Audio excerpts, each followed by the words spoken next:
Genesis chapter 18 verse 1. And the Lord appeared to him by the oaks of Mamre, as he sat at the door of his tent in the heat of the day. Right, so it is now about 10:30, and being outside, it is, well, actually here where we're sitting now, it's not that hot because the wind is blowing. I'm pretty sure you're hearing it on the video recording. But so the wind makes it nice, kind of, but it's nice because we are in the shade of this big pine tree. If we were out there in the sun recording, it would be not so nice. So in this kind of, in their situation, it would for sure as well have been not a, I remember where I grew up on the farm in the heat of the day. So like from 1 o'clock, just after 12 to 2 o'clock, you not really outside because it's so hot. My dad always used to come back home for the siesta, for sleeping from 1 to 2. And other people as well at the rest, they could rest, sleep, or whatever they wanted to do, the workers. Right, so it's just kind of normal. You're not out at that time of the day. So if you have a tent, like in this case, Abram Bedouin, he had his tents. He was living in tents. So the tents would have been then under this oak and under the shade. In Russia, where we did the camps, the tents standing not under the shade because there's not enough shade. The tents got very hot during the day, the heat of the day. So just a tent in the sun is not a very wise idea. Now I do know their tents and modern tents different, right? But still, to have a tent just outside in the sun is not that good. So if you have a tree nearby, in this case an oak, then that would sure help to keep things nicer and cooler. I look for oaks in this part of the world, but I haven't found any oaks. Oaks more known for growing in colder climes, but they don't only grow in colder climes. Like here, Israel is not cold; it's hot and cold. And where I grew up as well, we had oak tree in our garden. So and it's hell hot there in the summer, but in the winter it's quite nice and cool. Okay, so this is where Abram was. The interesting thing and the connection here between what happened here with Abram and then ultimately Adam was that in Adam and Eve's case, after the sin, God came to them in the cool of the day, not in the heat of the day. Right here, these angels are going to appear to Abram during the heat of the day, which sounds, less kind of nice, but actually, as we are going to see, it's actually a very important point that they came there, because people might not maybe want to do anything for other people. He really needs to go far to help other people in this case now. And who the heck travels during the heat of the day, right? A traveler, he except he was caught out somewhere and he's late or something, but they would try as well to be not outside during the heat of the day. But this is the time of the day which all of this happened, and this is where we find Abram. Not Abram anymore, but now Abram. Verse 2. He lifted his eyes and looked, and behold, 3 men were standing in front of him. When he saw them, he ran from the tent door to meet them and bow himself to the earth. Right, so we don't see where they came from. It's not as if like Abram saw, oh man, there's 3 guys walking there and coming. But that does not imply that all of a sudden out of nowhere appeared as well either. So they just sort of, teleported there or something like that. Abram could have been sitting, he's an old guy. Just imagine an old guy during the heat of the day sitting like, that's kind of normal. It would be totally normal for an old person to be sitting outside his tent in this case. I know my grandfather loved doing that as well. And then while they're sitting there, and they're rushing in the villages as well, and here people sit outside or under the shade, and it's hot, and it's a kind of, especially older people, kind of nod off and fall asleep. Okay, so we need not then imply, or from this text we can't infer that they did just appear out of nowhere. Like I said, maybe he fell asleep or was just sitting thinking, maybe thinking about he's old, God had all these promises, and it was like, and then looking up and here are these three guys in front of him, kind of, right? So it might have been like that.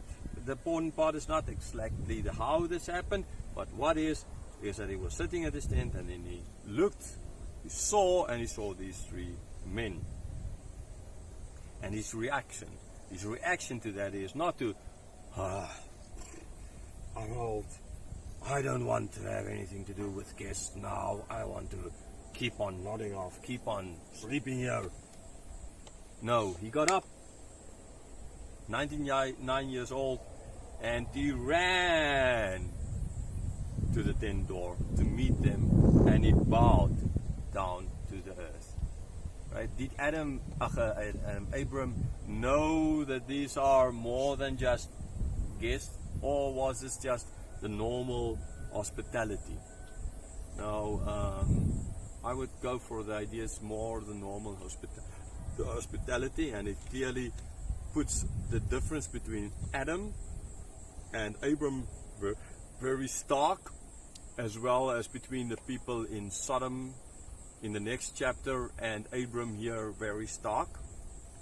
Right after sinning, God coming down in the cool of the day, Adam went to hide.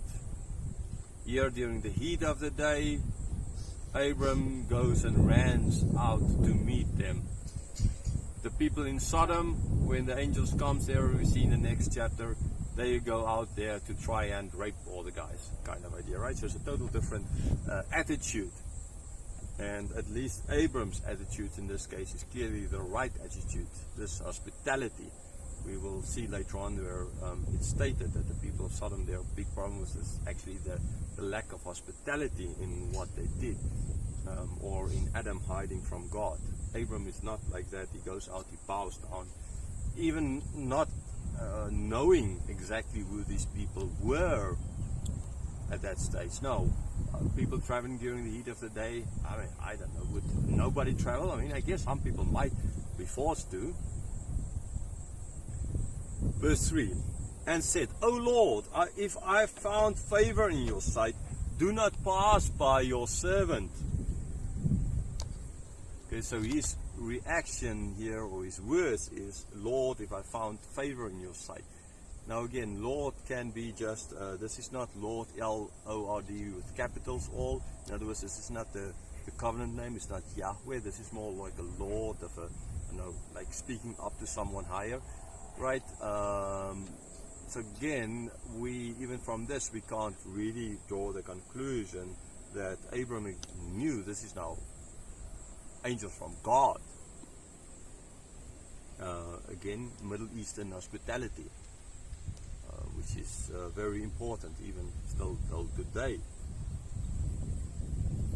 Verse 4, let a little water be brought, and wash your feet, and rest yourself under the tree, while I bring a morsel of bread, that you may refresh yourselves, and after that you may pass on, since you have come to your servant.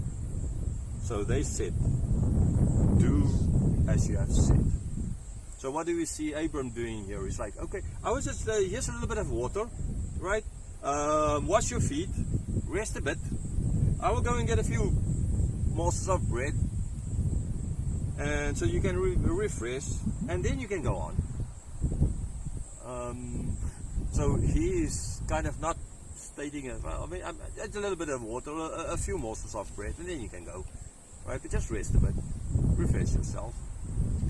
Not saying that, okay, I'm going to make this big feast for you, just a little bit.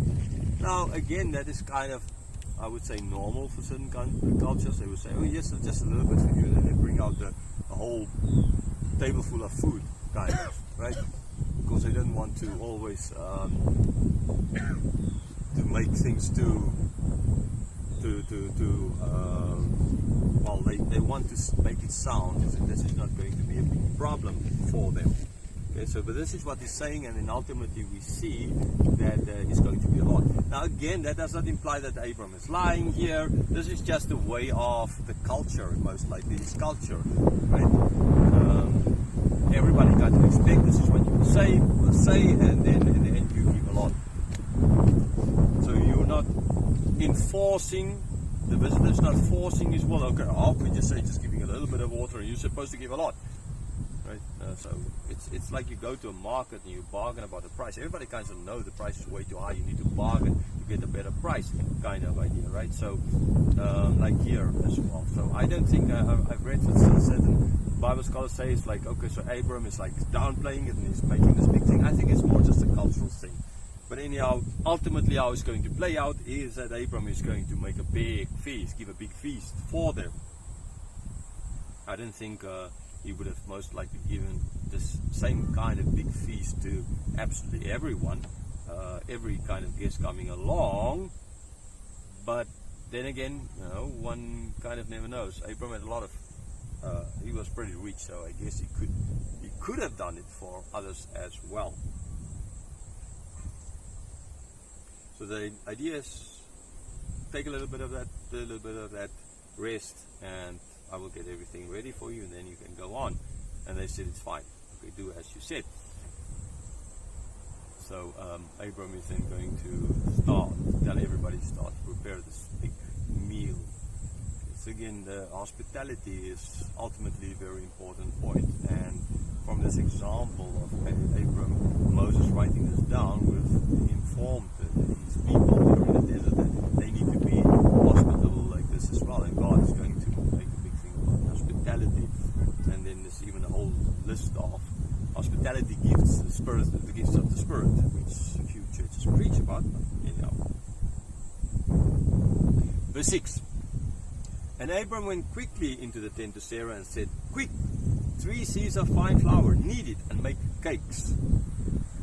Right, so he goes to the tent, he goes to Sarah and tell her to make bread, right, and a lot of it, and use fine flour, not any kind of flour, fine flour, so the best.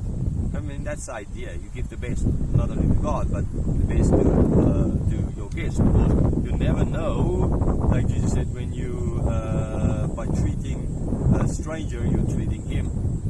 When Jesus said, like, divide the goats and the sheep, and the goats would be those who didn't give anything to him when he was naked, or the sheep would be, and they would not know, well, when did we do it, when didn't we do it, right? And so if you do it to the least of them, you've done it to me. So that's how he's supposed to treat, and this is how he's treating, and this is what is going on.